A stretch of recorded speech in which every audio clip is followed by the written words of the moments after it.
నేను అందుకే వెళ్ళలేదు. నేను అందుకే పంపించలేదు. ఆమె అందుకే నాతో మాట్లాడలేదు. సో, ఇలా. సో, అందుకే అని ఇలా సెంటెన్సెస్ మాట్లాడుతూ ఉంటాం కదా! సో, ఇలాంటి సెంటెన్సెస్ ఇంగ్లీష్‌లో ఎలా మాట్లాడొచ్చో చూద్దాం.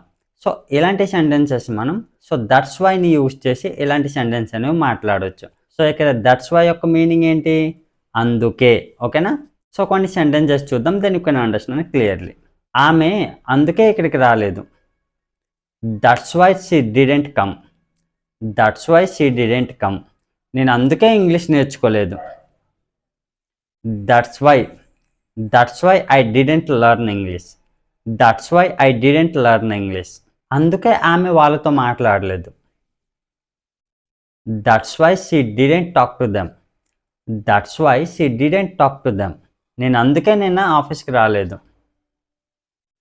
That's why I didn't come to office. That's why I didn't come to office. అందుకే అతను ఇప్పుడు ఆఫీస్‌కి రావడం లేదు. That's why he isn't coming to the office. That's why he isn't coming to the office. అందుకే నేను ఇంగ్లీష్ మాట్లాడలేకపోతున్నాను. Comment in the comment box. So that's వైని యూజ్ చేసి ఇలాంటి సెంటెన్స్ అనేవి సింపుల్గా మాట్లాడవచ్చు. సో మీకు ఈ టాపిక్ యూస్ఫుల్గా అనిపిస్తే లైక్ చేసి సబ్స్క్రైబ్ చేయండి. Thanks for watching.